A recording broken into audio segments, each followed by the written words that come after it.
இப்போ ரீசெண்டா புதிய அரசு தமிழக வெற்றி கழகம் பொறுப்பேற்ற உடனேயே வெள்ளை அறிக்கை அப்படின்னு ஒன்று நாங்கள் வெளியிடுவோம் அப்படின்னு சொல்லியிருந்தாங்க. அதே மாதிரி ஜூன் மாதம் 2026ல் அதை வெளியிட்டுட்டாங்க. அதில் என்னென்ன முக்கியமான தகவல் சொல்லியிருக்காங்கன்றதை பார்ப்போம். இப்போ வந்து குரூப் 1 எக்ஸாம் ரீசெண்டாக வருது. அதுக்கே கூட இதை கேட்க வாய்ப்பு இருக்கு. குரூப் 2, 4 இதில் எது வேணால் கேட்கலாம். இந்திய பொருளாதாரம் மற்றும் தமிழ்நாட்டின் நிதி மேலாண்மை அப்படின்ற டைட்டிலில் இது கண்டிப்பாக வரும். ஓகேவா? ஒட்டுமொத்த உண்மை கடன் அப்படின்னு என்ன சொல்றாங்கன்னா, தமிழகத்தின் ஒட்டுமொத்த கடன் சுமை தாங்க முடியாத அளவுக்கு உயர்ந்துள்ளது. 13.18 லட்சம் கோடியை எட்டியுள்ளது. 13.18 லட்சம் கோடி எட்டியுள்ளது. இந்த சுமை 2 முக்கிய பிரிவுகளாக பிரிக்கப்பட்டுள்ளது. அரசின் நேரடி கடன், ஓகேவா? நேரடியாக மாநில அரசால் வாங்கப்பட்டு கணக்கில் காட்டப்பட்ட கடன் அளவு 10 லட்சம் கோடி. மறைமுக கடன் பொதுத்துறை நிறுவனங்கள் சார்பாக பெறப்பட்டு அரசு உத்தரவாதம் அளித்துள்ள மறைமுக கடன்கள் 3.18 லட்சம் கோடி அப்படின்னு போட்டிருக்காங்க. ஓகேவா? இது அப்படி நம்பரை தெரிஞ்சுங்க. அப்படி நம்பரா தான் கேட்பாங்க. அதுதான் ஹைலைட் பண்ணி உங்களுக்கு கொடுத்துருக்கேன். அடுத்து பாருங்க, 5 ஆண்டுகளில் இரட்டிப்பான கடன். அதாவது உங்களுடைய 5 ஆண்டு ஆட்சியில இரட்டிப்பான கடன். ஓகேவா? கடந்த 5 ஆண்டு காலத்தில் ஏப்ரல் 1, 2021 முதல் மார்ச் 31, 2026 வரை மாநிலத்தின் நிதி நிலைமை மேலும் சுணக்கம் அடைந்துள்ளதுன்ற வார்த்தையெல்லாம் போட்டிருக்காங்க. மாநிலத்தின் நேரடி கடன் சுமை கடந்த 2021 இருந்த 5.13 லட்சம் கோடியிலிருந்து தற்போது 10 லட்சம் கோடியாக உயர்ந்திருக்கு. கிட்டத்தட்ட 2 மடங்கு அதிகரிச்சிருக்கு.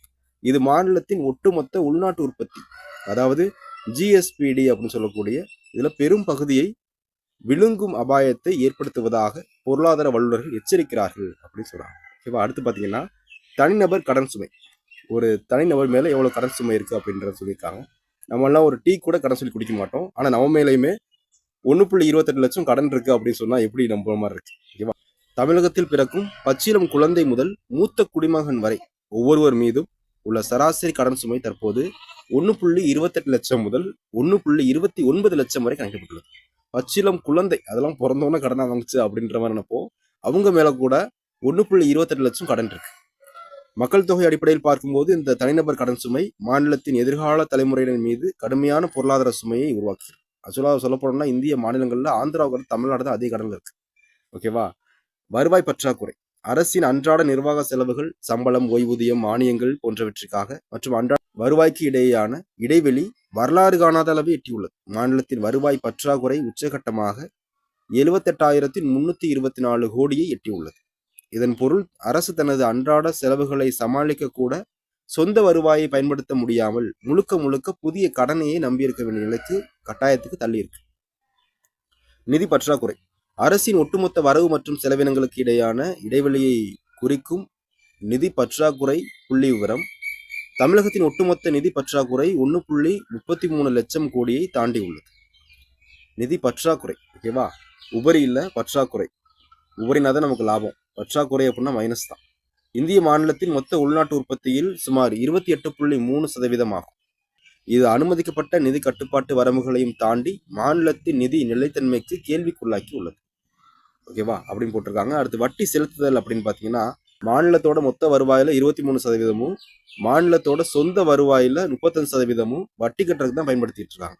உதாரணத்துக்கு சொல்ல போனோம்னா 100 ரூபாயில 35 ரூபாயை வட்டி மட்டும் தான் கட்டிக்கிட்டு இருக்காங்க அரசு. ஓகேவா? மின்சாரத்துறை நஷ்டம்.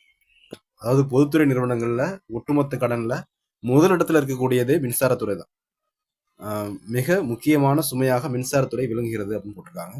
மின்சாரத்துறை சார்ந்த நிறுவனங்கள் தமிழ்நாடு மின் உற்பத்தி மற்றும் பகிர்மான கழகம், டிஎன்இபி, டிபிடிசிஎல், இந்த மாதிரி இது மட்டுமே 2.47 லட்சம் கோடி கடன்ல சிக்கி தவிக்கிறாங்க.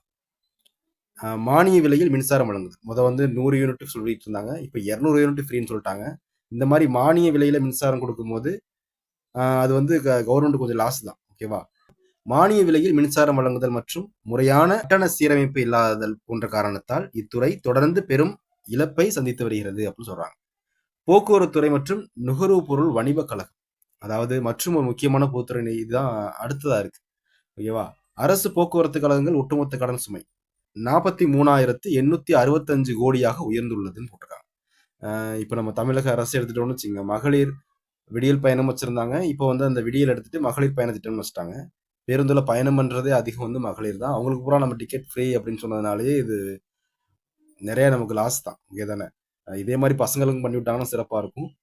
இது வந்து 43,865 கோடி வந்து இதுக்காகவே நம்ம செலவு பண்ண வேண்டியதா இருக்கு. அரசின் பொது விநியோக திட்டத்தை செயல்படுத்தும் நுகர்வு வாணிப கழகம். நுகர்வு வாணிப கழகம்னா உனக்கு தெரிஞ்சிருக்கும். நம்ம ரேஷன் அதெல்லாம் கூட நுகர்வு வாணிப கழகத்துல தான் வரும். இதுக்காகவே வந்து கடன் பார்த்தீங்கன்னா 27,181 கோடி செலவழிச்சிருக்காங்க, கடன் வாங்கியிருக்காங்க. ஓகேவா? இப்போ எவ்வளவு கடன் வாங்கியிருக்காங்கன்றது அந்த வெள்ளை அறிக்கை அப்படின்றது சொல்லுது. சொந்த வரி வருவாய் சரிவு. மாநிலத்தில் நிதி தன்னாட்சியை தீர்மானிக்கும் சொந்த வரி வருவாய். மாநிலத்தோட நிதி தன்னாட்சியை தீர்மானிக்கக்கூடியதே இந்த சொந்த வரி வருவாய் தான். சீராக நிர்வகிக்கப்படாதது குறித்து வெள்ளை அறிக்கை சுட்டிக்காட்டுகிறது. மதுபான விற்பனை, பெட்ரோல் டீசல் மீதான வரிகள், ஜிஎஸ்டி வருவாய் மற்றும் பத்திரப்பதிவுத்துறையின் மூலம் கிடைக்கும் வருவாய் திறம்பட உயர்த்தப்படவில்லை. வரி ஏய்ப்பு மற்றும் நிர்வாக திறமையின்மை காரணமாக மாநிலத்தின் சொந்த வரி வருவாய் வளர்ச்சி விகிதம் சரிந்து மத்திய அரசோட நிதி பகிர்வை எதிர்நோக்கி இருக்கக்கூடிய நிலை வந்துருச்சு. அதான் அப்ப மத்திய அரசு எவ்வளவு நமக்கு ஒதுக்குவாங்க அப்படின்ற மாதிரி தான் எதிர்பார்க்க வேண்டியதா இருக்கு. அதுவும் இல்லாம கடன் நம்பி இருக்க மாதிரி இருக்கு அப்படின்றத அந்த வெள்ளை அறிக்கை சொல்லுது. மூலதன செலவு பாதிப்பு.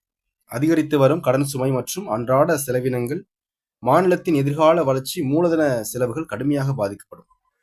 புதிய பாலங்கள் அமைத்தல், சாலைகள் மேம்படுத்துதல், மருத்துவ மற்றும் பள்ளி கட்டடங்கள் கட்டுவது போன்ற உள்கட்டமைப்புக்கான மூலதன செலவு வெறும் 50,000 கோடி அப்படின்ற அளவு குறைஞ்சிருக்கு. இது மாநிலத்தின் நீண்டகால பொருளாதார வளர்ச்சிக்கும் வேலை வாய்ப்பு உருவாக்கத்திற்கும் பெரும் தடையாக மாறக்கூடும் அப்படின்னு சொல்றாங்க. ஓகேவா? இது வந்து நான் முக்கியமா இந்த வெள்ளை அறிக்கையில் இருக்கக்கூடிய முக்கியமான 10 பாயிண்ட் எடுத்து உங்களுக்கு கொடுத்துருக்கேன். இது கண்டிப்பா கேட்கக்கூடிய விஷயங்கள் அப்படின்றதுனால தான் இந்த முக்கியமான விஷயங்கள் மட்டும் எடுத்து கொடுத்துருக்கேன். இதோட பிடிஎஃப் இன்னும் 2 நாள்ல நான் கீழே டிஸ்கிரிப்ஷனில் கொடுத்துட்றேன். இதை நீங்கள் நோட் பண்ணி வச்சுக்கோங்க. ஏன்னா முக்கியமாக இது அப்படியே கூற்று காரணங்கள்ல அப்படியே வரிசை கேட்பாங்க. இந்த முக்கியமாக வந்து அதிக கடன் சுமை பெற்றிருப்பது மின்சாரத்துறை அப்படின்றதெல்லாம் முக்கியமான கொஸ்டினாக தெரியுது. ஓகேவா? இந்த வீடியோ உங்களுக்கு பிடிச்சிருந்தா லைக் பண்ணுங்க, உங்கள் ஃப்ரெண்ட்ஸுக்கு ஷேர் பண்ணுங்க. நன்றி. மீண்டும் மற்றொரு வீடியோவில் சந்திப்போம். உங்களுடைய கமெண்ட்டை கண்டிப்பாக கமெண்ட் பாக்ஸில் சொல்லுங்கள். நன்றி.